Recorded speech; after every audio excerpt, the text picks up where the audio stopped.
many of you have been told gaming is a waste of time? It's for kids. Stop playing on your Game Boy. Well, what if I told you it's actually good for you, like actually beneficial in helping you get a job? That's according to YouTube anyway, who recently conducted a study. 56% of recruiters are more likely to hire a gamer who can explain the skills they developed during gaming, and 1 in 2 say engaging with fellow gamers online have helped them become more confident communicators. That's good news, especially for someone like me who's been gaming since before he could wipe his own arse. Knowing it can actually help me in my future is great. I mean, look at this.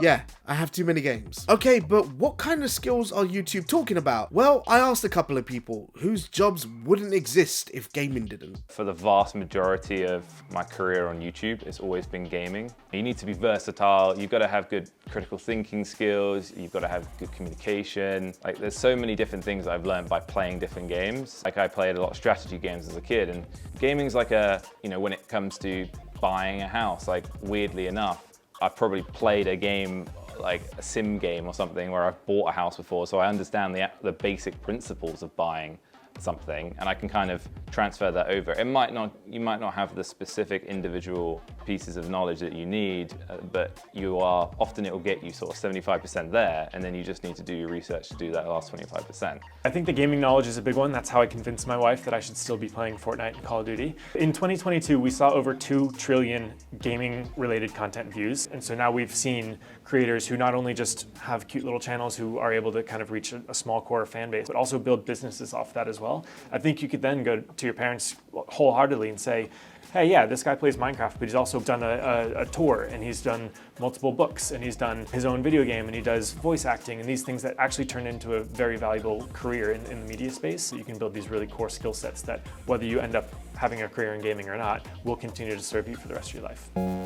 Yeah, I can do that too. During the pandemic, I was up until 3 AM every night playing Warzone with my mates. Does that mean I can become a more effective soldier? Or the amount of FIFA that I've played over the years, can that help me become a Premier League footballer? Okay, yeah, I'm being obtuse, and some may take that attitude too, but I would be lying if I didn't say that gaming helped me in some aspects of my life. FIFA, for example, how I play in the game is sort of mirrored in how I try and play with my mates on a five-a-side pitch. Or the ability to pick up and learn how to play a myriad of different games very quickly has helped me learn other techie things quicker as well, like how to edit in my job. It's all about learning the inputs, what buttons do, and as with gaming, the more you do it over time, the more natural it becomes. And you get faster, and you get better at it. But I'm sure some are asking, what about real jobs? That's not to say that being a content creator isn't one, but for the moment, I'll play ball. Here are normal jobs that gaming has helped these people land. What I didn't realize was so crucial to my job was being a fast learner. I've seen a lot of studies about how people who play games tend to pick up things a lot quicker. 2 Point Hospital is super fun, and I could run my hospital in a super manual way, pick up my doctors and put them where they need to be, which I sometimes still do because maybe that's the micromanager in me. It's sort of like a weird analogy, but in my work, if I can find better ways of doing things, then I can focus on actually doing other things that would add more value. Growing up, I used to play a lot of racing games. I started with Midnight Club and Need for Speed back in the early days with my PS2, my PS3, and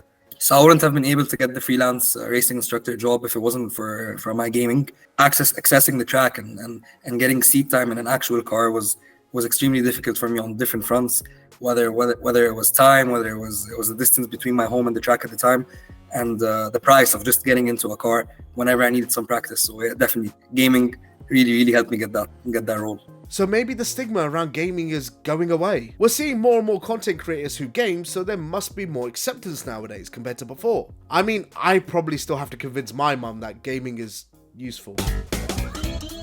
Omar, switch this off now. You've been playing it for 5 hours. Okay, no, but actually, hold on. This is beneficial for me because... I don't give a shit, okay? Enough. All right, switch it off. I need the controller for that. But whether it's gaming helping us attain the skills that employers are looking for, or that new kinds of jobs are being created that wouldn't exist without video games, it seems like it's becoming more and more part of everyday life.